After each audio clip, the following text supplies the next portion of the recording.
Cuando el mundo occidental contempla cómo se arroja la comida a los pueblos hambrientos de África, piensa que jamás ha de ocurrirle a él. Pero existe un hombre en Australia que dice que esa amenaza planea sobre nuestras cabezas. Considero que si el hombre puede mantener la Tierra en una situación óptima y no en un proceso constante de degradación provocado por nuestras acciones, hemos conquistado el derecho a viajar hasta las estrellas.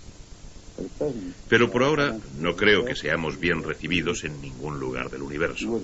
¿Quién recibiría en su domicilio a una persona que ha destrozado su propia casa? La Tierra envuelta en polvo y gas, bañada en la energía de un horno de hidrógeno llamado Sol. En ella nace un sistema vital irresistible que coloniza todo el planeta.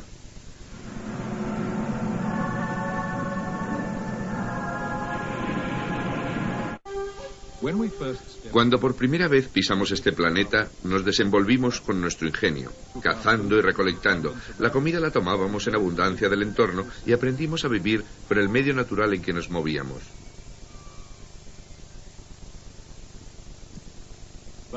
Pero desde el instante en que nos organizamos en comunidades, también comenzamos a organizar la naturaleza. Fue necesario trabajar para obtener cosechas anuales. La agricultura se convirtió en la actividad central del planeta y sus excedentes dieron lugar al crecimiento de las ciudades y a la era industrial.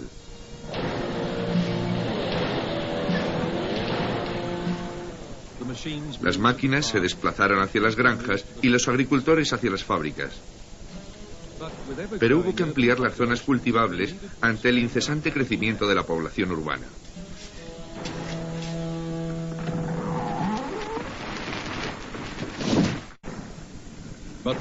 Pero las máquinas prometieron terminar con el trabajo absurdo y el monocultivo se convirtió en el método nuevo de producción. Ofrecía la visión de alimentar el mundo con kilómetros y kilómetros cuadrados de un solo cultivo. Hoy día, la mitad de la producción del mundo consiste básicamente en 4 tipos de plantas fácilmente recolectables: trigo, maíz, arroz y patatas. Pero hemos simplificado la naturaleza y algo ha comenzado a ir mal. No solo hemos producido monocultivos, sino monoplagas.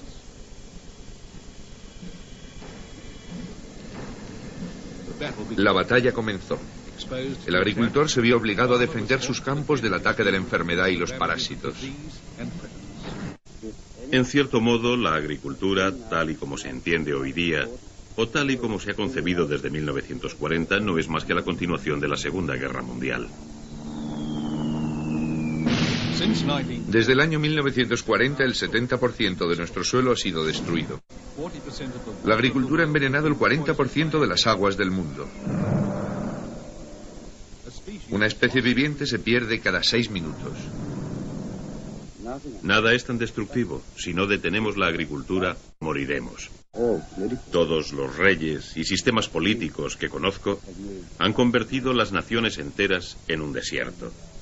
Y las cosas de las cuales se muestran más orgullosos, las ciudades, canales, sistemas de regadío, etc., son los elementos que han destruido sus cultivos. Y no se ha cambiado. Si el hombre no recupera y construye sus propios jardines y se sienta en su propio paraíso, terminaremos todos y el mundo entero reducidos a polvo. Bill Mollison nació en Stanley, Tasmania. Ha pasado su vida en los desiertos australianos, trabajando, investigando, explorando.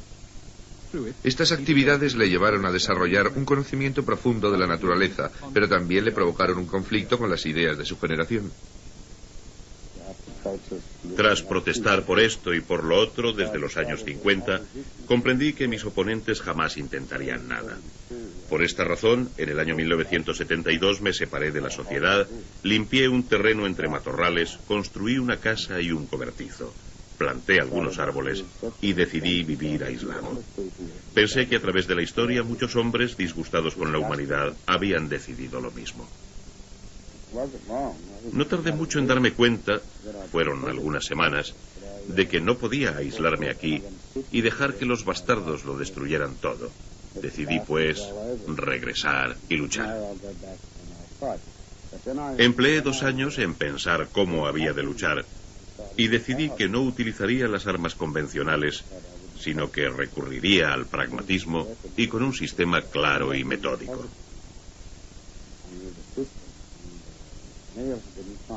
Muchas personas habían definido lo que no querían y me dije que era tiempo de definir lo que queríamos, y lo que queríamos resultó ser el permacultivo. Bill Mollison es un hombre ocupado. Hace 15 años concibió un modo de salvar el mundo. Ahora dedica toda su vida a promocionarlo.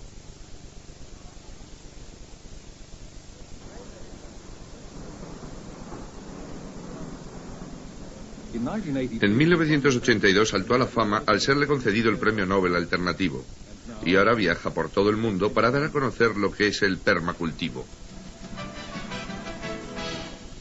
Nos encontramos en Christchurch, Nueva Zelanda, con Radio Nacional. Bill, quiero que nos definas claramente la idea básica que encierra el permacultivo. Constituye un sistema proyectado para integrar armónicamente la vivienda y el paisaje, ahorrando materiales y produciendo menos desechos, a la vez que se conservan los recursos naturales. Se trata de un proyecto realmente práctico. ¿Cuál es la extensión del movimiento por el mundo? Lo hemos enseñado en cerca de 30 países y probablemente en 200 lenguas diferentes. Bienvenidos. Quiero presentarles a Robin Francis y ella dirá exactamente lo que yo quiero decir. La sociedad en bloque se está dando cuenta de lo que sucede. La conciencia de lo que ocurre crece en todos los sectores. El permacultivo es un poco de todo. Algunos piensan que se trata de una nueva arquitectura, otros creen que es más bien un modelo de granja orgánica. Los hay que piensan que es una filosofía y un modo de vida, mientras que otros consideran que es la única esperanza. Me llamo John Prakash Perrera y vengo de la India. Botswana está desarrollando un importante centro de permacultivo. La razón que me ha conducido aquí es un proyecto de trabajo, una investigación global. Mi nombre es Badri Dahal y vengo del techo del mundo, de Nepal. Soy Bill Mollison, vengo de Tweed River, en Nueva Gales del Sur, en Australia, en donde hemos plantado más de 500.000 de árboles el año pasado.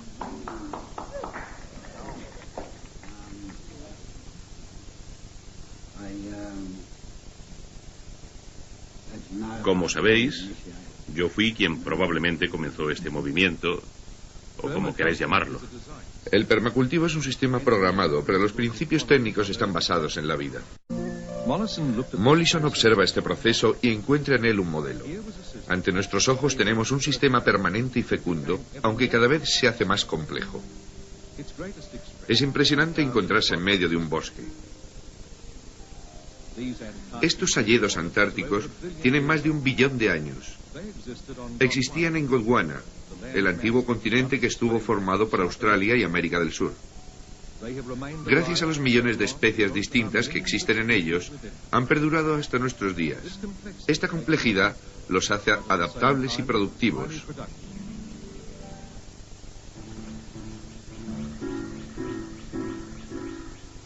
Mollison piensa que nuestro entorno debería ser parecido.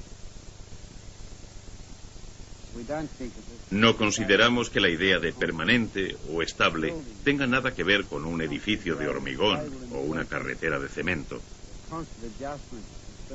Con esa idea queremos expresar unas adaptaciones ininterrumpidas, como las que tienen lugar cuando nos movemos en una bicicleta.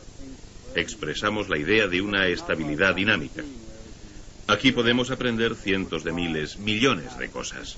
No es como tratar de atornillar unas piezas en una máquina o cablear un circuito. Aquí confiamos que los hongos realicen su trabajo, hagan las conexiones.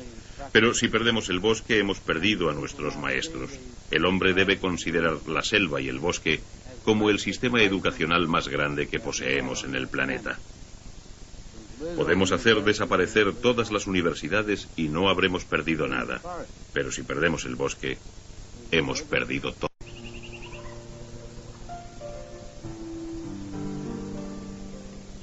En 1954, Bill se convirtió en consejero investigador para el Centro Científico CSIRO y vivió durante 9 años en plena naturaleza estudiando el sistema ecológico del bosque. En 1966 retomó los estudios normales y más tarde fue destinado a la Universidad de Tasmania.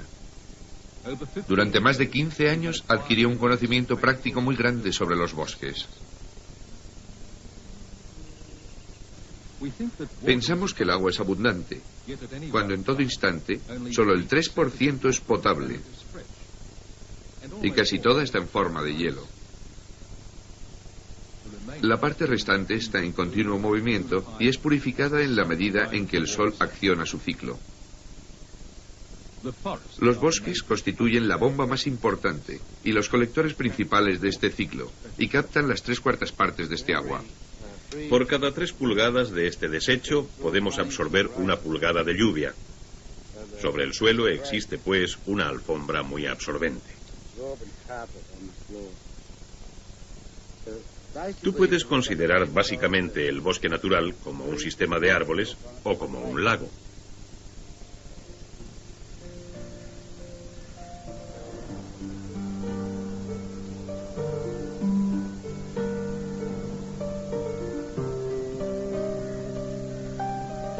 El bosque cede el agua al aire y lo vuelve a humedecer. De aquí que sea un generador de nubes. Al mismo tiempo, la selva libera colonias de bacterias a las corrientes de aire, y tales bacterias serán los núcleos de hielo para las nubes. De aquí que los bosques sean en todos los sentidos los creadores de su propia lluvia. Un bosque crea 5 o 6 veces más lluvia que un paisaje desolado. Por lo tanto, el río y el bosque están en una interdependencia constante. El río viene a ser para el bosque lo que la savia para el árbol, y a la vez suministra elementos nutritivos en 2 direcciones. El pescado suministra el fosfato que alcanza el bosque a través de los pájaros y animales, mientras que el bosque suministra al río hojas. Si en este medio eliminamos el bosque a favor de la agricultura, tenemos tal vez un 14% de los elementos nutritivos de todo el sistema en el suelo. Y si perdemos el suelo, perdemos dichos elementos y perdemos el juego. Pero un bosque es algo más que un conjunto de árboles y plantas. También es el hábitat de muchos animales. Puedes considerar un animal como una parte móvil del bosque. No es algo separado de él. Los pichones vienen al bosque y comen sus frutos de lo alto de los árboles y los llevan fuera del bosque, y de este modo lo amplían. Por lo tanto, los pichones son plantadores y un sistema de ampliación de este bosque. El wallaby no puede existir sin los hongos sin el árbol no puede existir sin los hongos ni el wallaby. Es un círculo. Solo las personas que tienen una educación o una idea muy limitada pueden separar las plantas de los animales. Observando los sistemas forestales me di cuenta de que su productividad era cientos de veces superior a los sistemas agrícolas creados por el hombre. De aquí que pensara en crear bosques con componentes de los animales y plantas y que fueran más útiles para nuestro uso. La productividad sería entonces superior a la del bosque natural y las cosechas serían también más importantes que las producidas en una granja comercial. Pero hasta los años 72 o 75 no se me impuso la necesidad de actuar y crear algo que definimos como permacultivo. Pero puedes llamarlo como quieras. Se trata de la aplicación de las cosas que observas a los sistemas que quieres crear.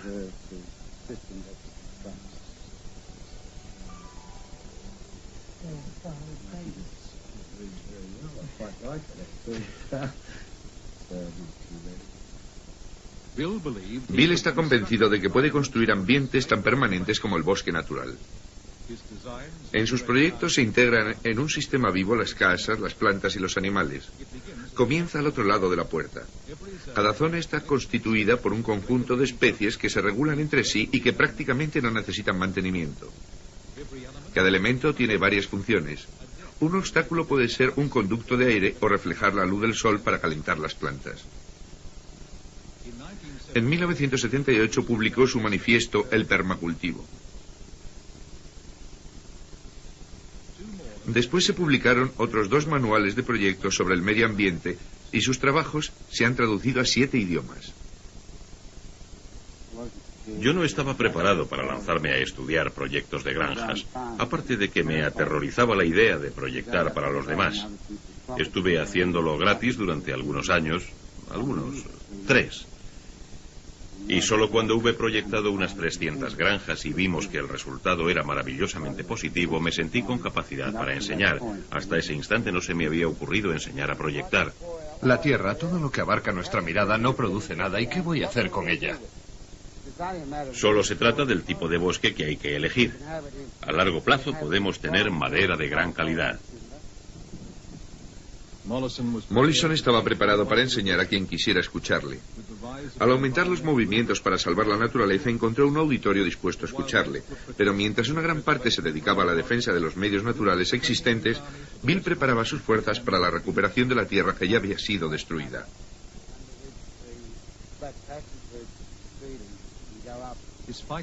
La lucha por sus ideas había comenzado y el objetivo era la creación de bosques alimenticios. En las facultades especializadas hubo una reacción inmediata de horror y oposición, y puedo decir que en conjunto todo el claustro de profesores especializados se lanzó contra mí. Se me invitó a hablar a los estamentos científicos con la única finalidad de destrozarme. Yo estaba pisoteando. El sistema ofrece una visión rosa de riqueza rural y abundancia. Pero Mollison insiste en que el problema real es que la agricultura moderna no es un sistema dirigido a la producción de comida, sino a la obtención de dinero. Al mantener este afán de lucro, la agricultura moderna no tiene en consideración los recursos en que se apoya. Nadie paga todavía por la destrucción que existe al final de la cadena. La sociedad está atrapada en este sistema de destrucción. En lugar de eso, tú puedes plantar tu propia huerta en pocas semanas y tener hortalizas y madera para toda tu vida. Considero que es mucho más sano y responsable que la gente se prepare para esas pocas semanas de trabajo.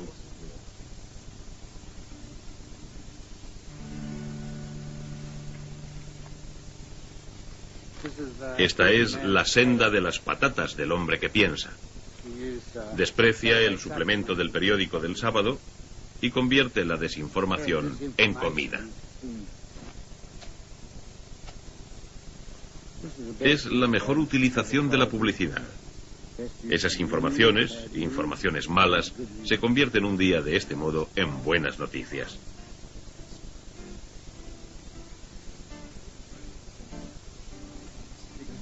Puedes colocar paja sobre las patatas porque se abrirán camino por ella, mientras que para otras plantas sería mortal. El cavar produce trabajo. El trabajo origina el cavar. Las malas hierbas exigen la azada.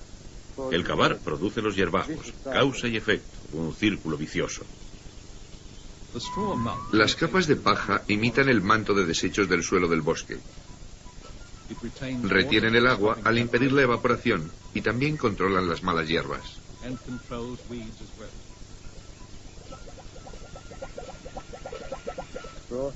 Y a partir de aquí tenemos que el proyectista se convierte en un ocioso. Tú puedes descansar en tu huerta.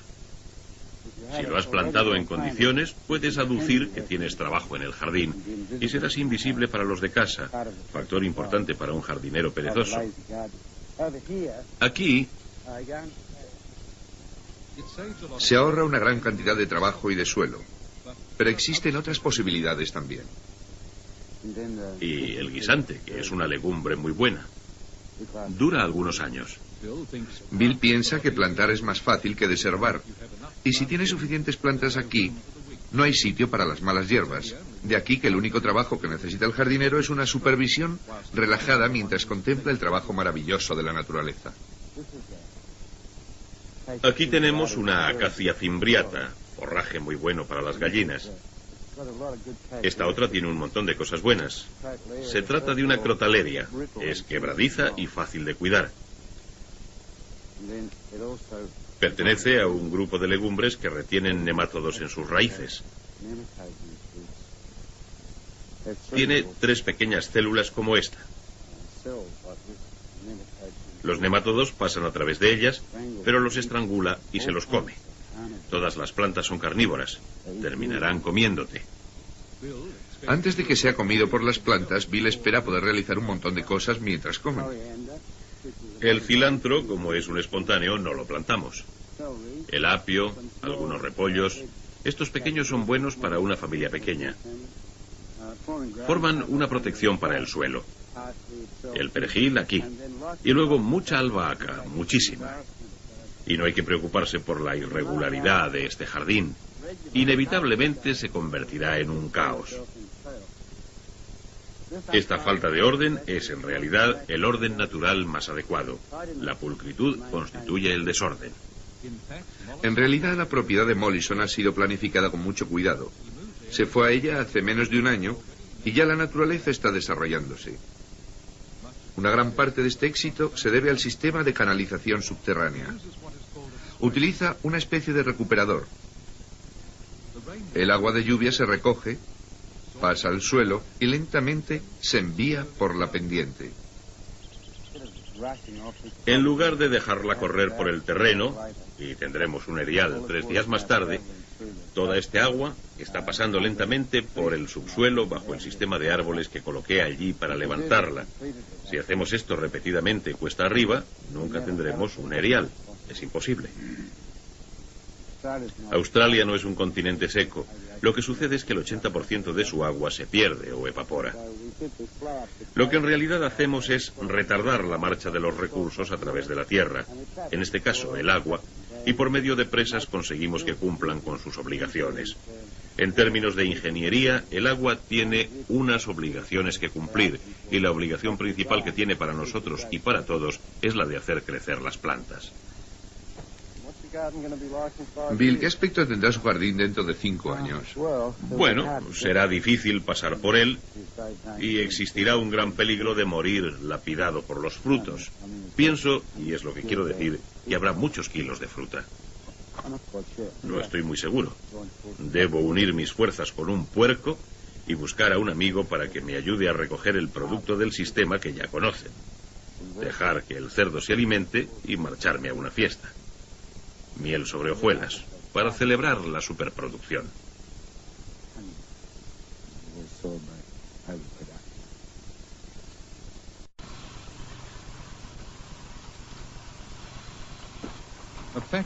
En una granja mecanizada, el pollo vive en una jaula de alambre, reacciona con una máquina automática de alimentación y termina en un horno.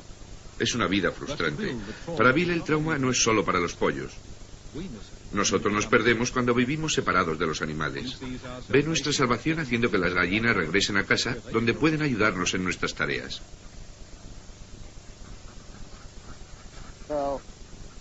Las aves de corral, patos, gallinas, ocas, tienen una parte muy importante en un sistema de permacultivo. Tienen funciones muy específicas.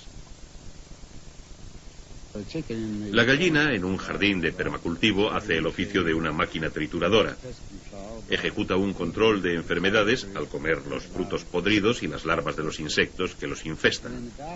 En contraprestación, la gallina recibe todo lo que necesita: protección, compañeras y comida. Y nada de lo que hace es contrario a su naturaleza.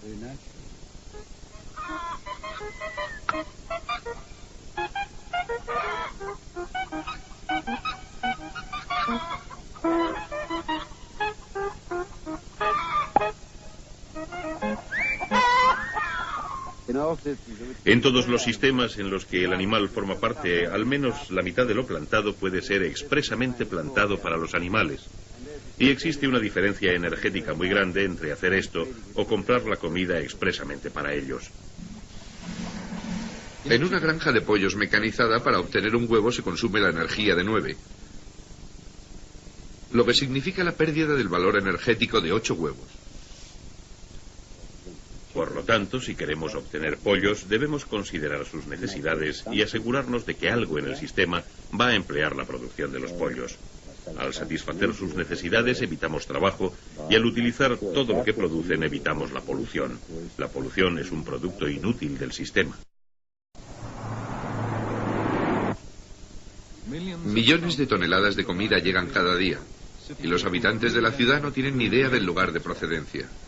Todo lo que hacemos es pagar por ello.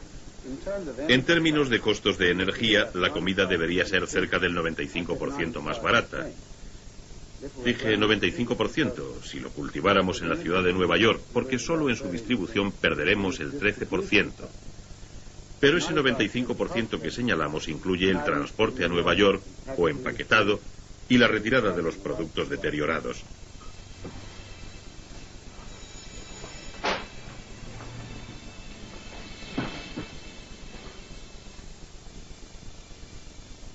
Al pasear la mirada por cualquier supermercado, es duro de creer que exista nadie con hambre en el mundo o cualquier crisis de alimentación.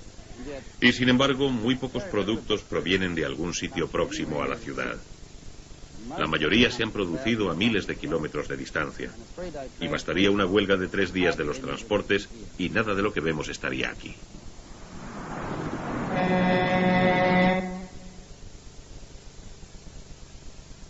La solución de Bill es producir la comida donde se vive. ¿Es una utopía? En un patio trasero de una barriada, uno de los primeros proyectos de Mollison está madurando. La tierra abarca una superficie de 1/4 de acre y la casa constituye un ejemplo estupendo de sus ideas. Aquí encontramos cada cosa en su sitio. Esto es un arado antiguo. Es como colgar alguno de los quemadores de los hornos de Dachau, una reliquia que corresponde a una agricultura que está desapareciendo. A pesar de que este jardín está lleno de comida, no se necesita un arado. Existen unas 500 clases diferentes, por lo que aún en invierno hay bastante comida para toda la familia y los vecinos. Fortunella, uno de mis frutos favoritos, sobre todo tras 1 o 2 meses de tenerlo en brandy y azúcar. Esto es perejil japonés. Lo llamamos los verdes desechados. Es importante para la salud de las gallinas. Un baño lleno de castañas de agua chinas, deliciosas. Puedes comprarlas en botes, pero aquí las tienes naturales y son siempre crujientes. No hay nada como sentarse cerca de un estanque indio y contemplar un grupo de atractivas mujeres recogiendo castañas de agua y colocándolas en vasijas de metal. Es muy sensual.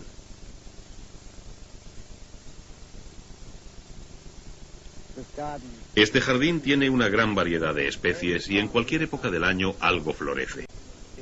Tenemos lavanda y por todo el jardín existen colmenas, por lo que durante el invierno puedes ponerte bastante alegre con licor de hidromiel.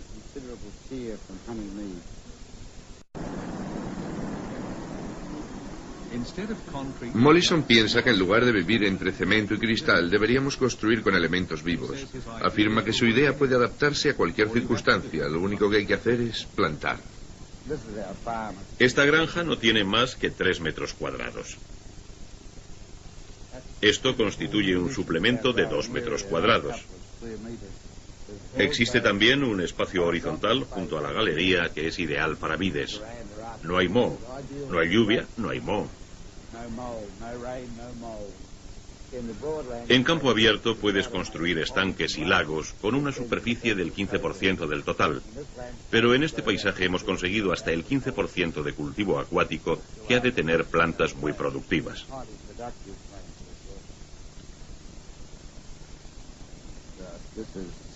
Esta es acedera, buena en vitamina C.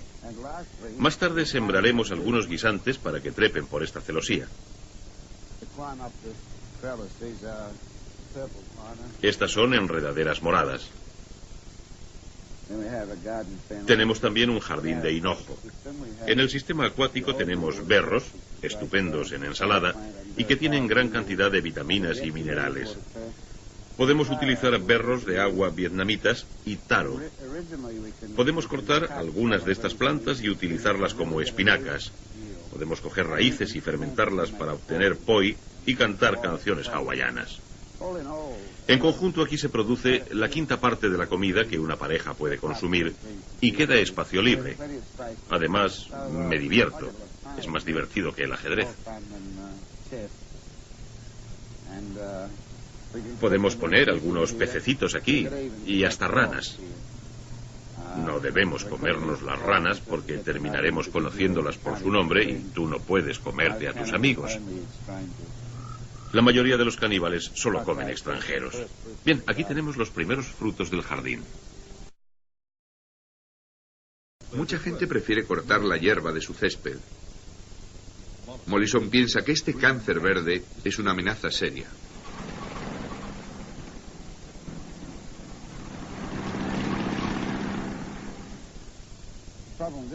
El problema con esta plantación es que, a pesar de todo, necesita más trabajo de lo que consideramos lógico para el cultivo de alimentos.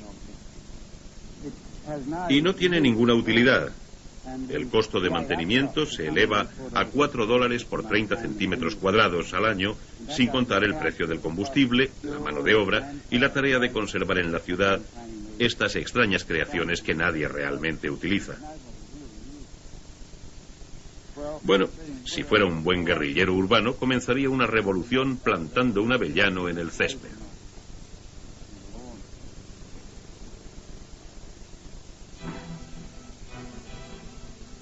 La gente puede que no utilice el césped, pero lo cuidan. Los grandes jardines de la historia han sido proyectados con claridad y constituyen conjuntos escultóricos delicados. Son composiciones que expresan nuestro sentido del orden y la estética. Creemos en la simetría y hemos construido paisajes suntuosos para dominar nuestro rechazo del caos de la naturaleza. Queremos vivir en un mundo en el que la naturaleza esté aseada, sea higiénica y segura. Pero la naturaleza no se preocupa de la estética, solo le interesa la abundancia. Los feos manglares, por ejemplo, es el medio ambiente más productivo que existe sobre el planeta. Siempre nos hemos acercado a los mangles con cierta reserva. No son fácilmente accesibles, son barrocos, tienen un olor fuerte y son rugosos. El olor es un signo de fertilidad. La materia orgánica que se descompone suministra alimento a cientos de peces y crustáceos que crían en sus aguas. Durante años hemos rellenado estos pantanos cortando mangles, hemos secado estas corrientes y la zona la hemos convertido en suburbios residenciales de clase media. La marea alta está señalada en el muro de contención por una línea negra. Y esto te deja a 30 o 60 centímetros por encima del nivel del mar. Según nuestras estimaciones de la elevación del nivel del mar, en 40 años todo este capital, todo este esfuerzo, toda esta gente no estará aquí, puesto que todo esto será mar. Podía ser más productivo, pero desde luego va a consumir con certeza una gran cantidad de esfuerzo humano y recursos. Todo el mundo tiene un barco atunero y en 2 o 3 años ya no quedarán más atunes. Y convertir un sistema natural altamente productivo en un sistema artificial de alto consumo es una aberración o una locura.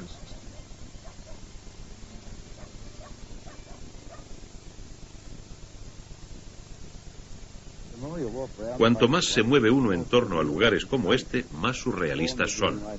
El césped está dando lugar a AstroTurf. Existen montones de televisiones en esta barriada. Creo que deben de estar viendo películas de la vida en la selva. Y existen vehículos todoterreno de 4 ruedas motrices que pueden llevarte hacia la selva. Es como pensar que están buscando lejos lo que delante de sus narices está desapareciendo progresivamente. Uno de los peligros más graves al que nos enfrentamos es que en estos instantes estamos jugando con la estructura genética de las cosas. Uno de los ejemplos más claros es el tratar de evitar que se hielen las fresas. Me refiero a que en California han alterado la naturaleza de una bacteria, Pseudomonas aeruginosa, con el fin de que la helada no afecte a la cosecha. Esto constituye una alteración genética. Esa misma bacteria es un organismo muy eficiente para la formación de las nubes y puede que estemos dependiendo de esa bacteria y similares para obtener la lluvia. Vamos pues a impedir la lluvia en el mundo al tratar de evitar que la escarcha caiga sobre una cosecha de fresas californianas. Debemos hacer recaer toda la culpa en los científicos, que hoy día son básicamente inconscientes. Bill considera que antes de manipular los componentes genéticos individuales deberíamos comprender su papel en el sistema planetario. Ya hemos desestabilizado en parte los modelos climáticos y apenas sabemos cómo controlarlos. En muchas partes de la Tierra el juego ya se ha perdido. Haití no tiene tierra, la roca está al descubierto. En Etiopía el hambre está causada por un descenso de la producción agrícola del 4000%. La mayor parte de los bosques del mundo se han talado para vender la madera a los países ricos. Si se vive en una tierra estéril, la población se ve obligada a destruir los pocos recursos que todavía puedan existir, para poder sobrevivir hasta el fin de la semana. Nos es posible extender el bosque sobre superficies históricamente asoladas por nosotros, reimplantar las especies en sus lugares de origen, tener conciencia de nuestro sitio en la Tierra, un pequeño lugar dentro del sistema total, constituye quizá el único trabajo que como legado podemos dejar sobre la Tierra para expresar nuestra humanidad. Este proceso ya comenzó en una granja de Southern Queensland. El lugar, en otro tiempo destrozado y erosionado, ha sido de nuevo viable comercialmente gracias a un sistema de permacultivo a gran escala. No solo se produce todo tipo de frutos, sino que se han obtenido maderas exóticas perdidas hacía tiempo. La tierra ha sido dotada de estanques y canales, habiéndose instalado entre ellos cultivos acuáticos. Las especies nativas coexisten con cultivos comerciales. La vida de los estanques es solo una parte de las miles de especies que se introducirán en la propiedad. Ha vuelto a instalarse el bosque natural y la vida animal que atrae constituye una aportación a la fertilidad. El proyecto es plantar aquí estas pequeñas palmeras y helechos para formar un amplio pasillo. Algunos pájaros del bosque natural, como el megápodo, el pavo silvestre, ya están acudiendo.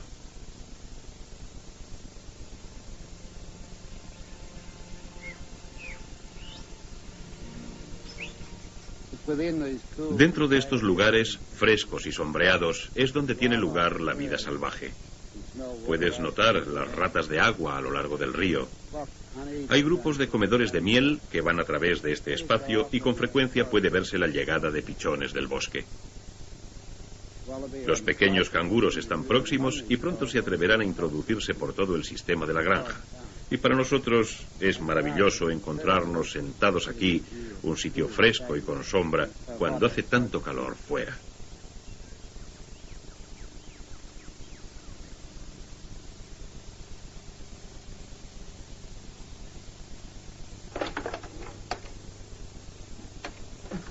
Es como el final de un partido en una tierra árida. El acto último es la alegría.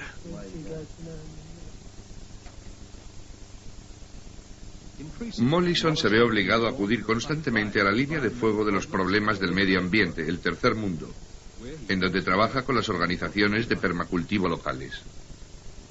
Muchas culturas que todavía se encuentran en la India y en África pasaron directas de sociedades recolectoras y cazadoras a una agricultura moderna, y la agricultura puede que sea la fase final de desertización de esos continentes. La causa del hambre y la miseria en aquellas sociedades se encuentra en que no han tenido una educación para este tipo de empresa, no han aprendido a desplazarse desde su papel de cazadores-recolectores a horticultores. Cuando concluí mis estudios me dediqué a trabajar en el terreno de la agricultura sin ser consciente de lo que hacía. Entonces oí hablar de Bill Mollison y sus trabajos y publicaciones, y caí en la cuenta de que no era honrado conmigo mismo, ni con el país, ni con mi gente.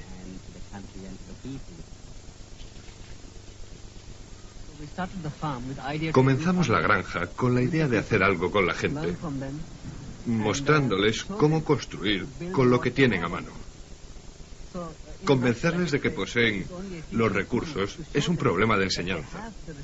Lo que necesitamos es reunirlos, colocar las cosas en su lugar.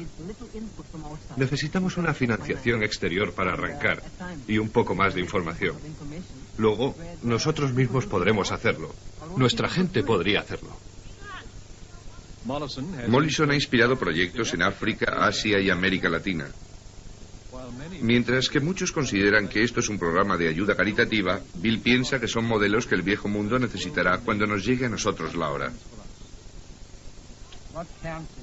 Lo importante en la India y en Nepal es que tienen experiencia, historia y tradición.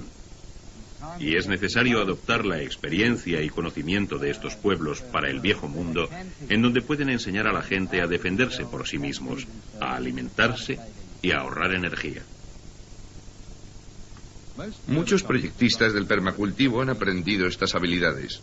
Max Lindegger es el arquitecto de Crystal Water, una comunidad completa proyectada según las directrices del permacultivo. Con un capital de $8 millones, espera conseguir un modelo para el futuro de comunidades. Bien, hemos tratado de convertirnos en descubridores y este es el primer logro. Un logro a gran escala en el que estamos comprometidos. Pensamos que podemos realizarlo mucho mejor que los profesionales o que lo realizaremos mejor que ellos. Ya hemos suministrado los sistemas de agua. Todas las casas terminarán suministrándose su propia energía.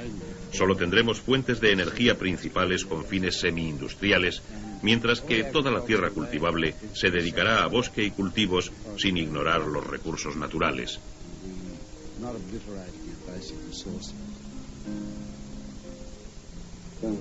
Cuando por primera vez, en 1975, propuse el permacultivo, solo existía un modelo en mi patio.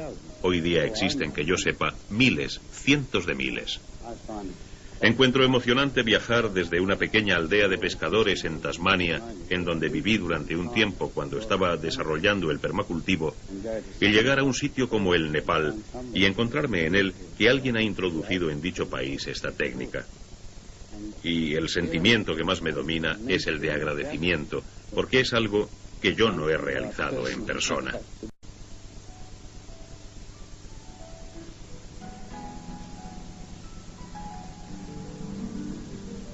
Ha llegado el momento de enfrentarse a la realidad y dejar de considerar esto como una actividad de apoyo. Al permacultivo se le denomina una actividad alternativa. Se le denomina.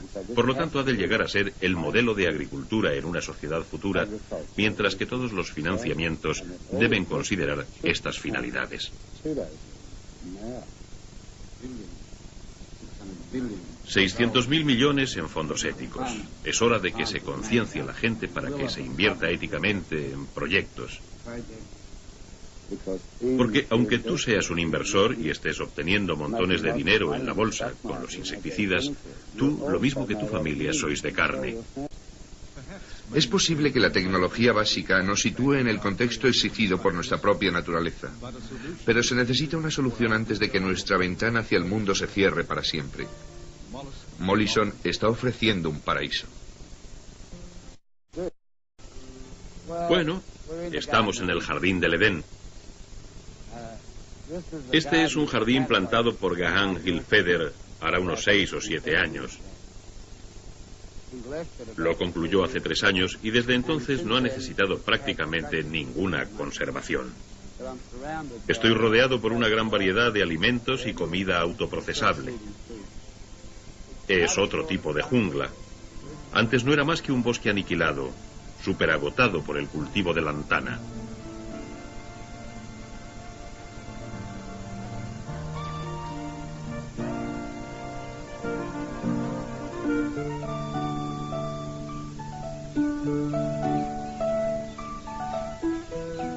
Aguacates a la altura de la cabeza, aguacates a la altura del suelo y mandarinas.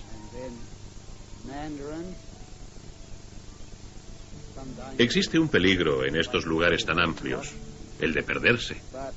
Pero si te pierdes hay muchas cosas para comer y es lo importante. Este es uno de los pocos lugares bajo los trópicos que fueron desde el principio bien proyectados y plantados. Teniendo en cuenta todo, cuando Gahan hizo esto, creo que sabía cuál iba a ser el resultado. Y todavía la gente me pregunta, ¿funcionará el permacultivo? Yo les respondo, ¿crecerán las plantas?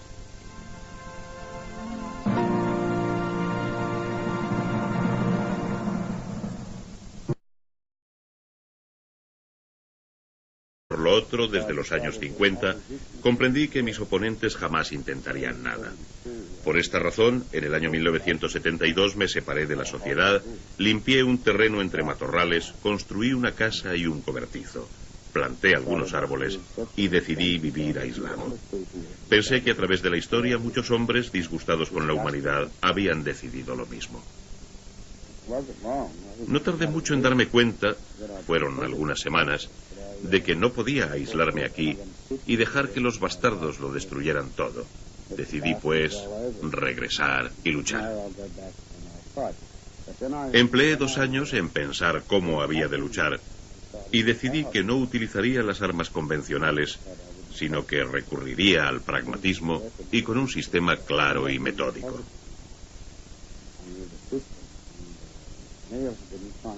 Muchas personas habían definido lo que no querían y me dije que era tiempo de definir lo que queríamos, y lo que queríamos resultó ser el permacultivo. Bill Mollison es un hombre ocupado. Hace 15 años concibió un modo de salvar el mundo. Ahora dedica toda su vida a promocionarlo.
Cuando el mundo occidental contempla cómo se arroja la comida y como se ha concebido desde 1940, no es más que la continuación de la Segunda Guerra Mundial.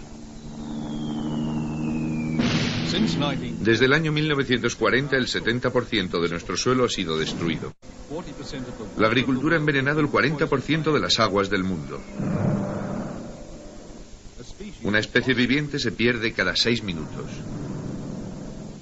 Nada es tan destructivo. Si no detenemos la agricultura, moriremos. Todos los reyes y sistemas políticos que conozco han convertido las naciones enteras en un desierto. Y las cosas de las cuales se muestran más orgullosos, las ciudades, canales, sistemas de regadío, etc., son los elementos que han destruido sus cultivos. Y no se ha cambiado. Si el hombre no recupera y construye sus propios jardines y se sienta en su propio paraíso, terminaremos todos y el mundo entero reducidos a polvo. Bill Mollison nació en Stanley, Tasmania. Ha pasado su vida en los desiertos australianos, trabajando, investigando, explorando. Estas actividades le llevaron a desarrollar un conocimiento profundo de la naturaleza, pero también le provocaron un conflicto con las ideas de su generación. Tras protestar por esto y por la actividad central del planeta, y sus excedentes dieron lugar al crecimiento de las ciudades y a la era industrial.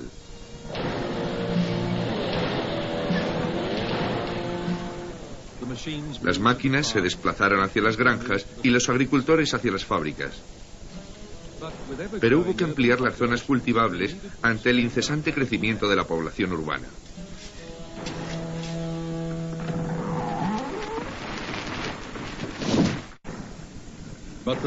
Pero las máquinas prometieron terminar con el trabajo absurdo y el monocultivo se convirtió en el método nuevo de producción.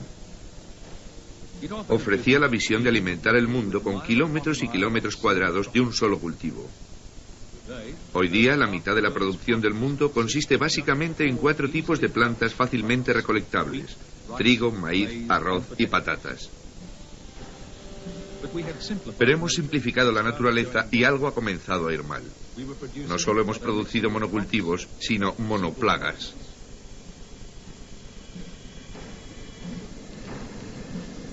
La batalla comenzó.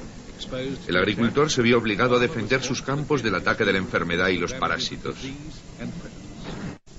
En cierto modo, la agricultura, tal y como se entiende hoy día, o tal y... Los pueblos hambrientos de África piensan que jamás ha de ocurrirle a él. Pero existe un hombre en Australia que dice que esa amenaza planea sobre nuestras cabezas. Considero que si el hombre puede mantener la Tierra en una situación óptima y no en un proceso constante de degradación provocado por nuestras acciones, hemos conquistado el derecho a viajar hasta las estrellas. Pero por ahora no creo que seamos bien recibidos en ningún lugar del universo. ¿Quién recibiría en su domicilio a una persona que ha destrozado su propia casa? La Tierra envuelta en polvo y gas, bañada en la energía de un horno de hidrógeno llamado Sol. En ella nace un sistema vital irresistible que coloniza todo el planeta.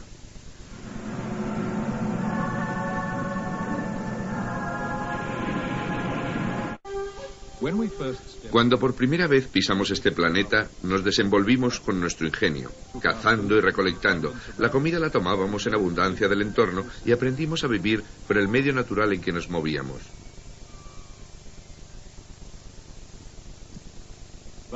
Pero desde el instante en que nos organizamos en comunidades, también comenzamos a organizar la naturaleza. Fue necesario trabajar para obtener cosechas anuales. La agricultura se convirtió en la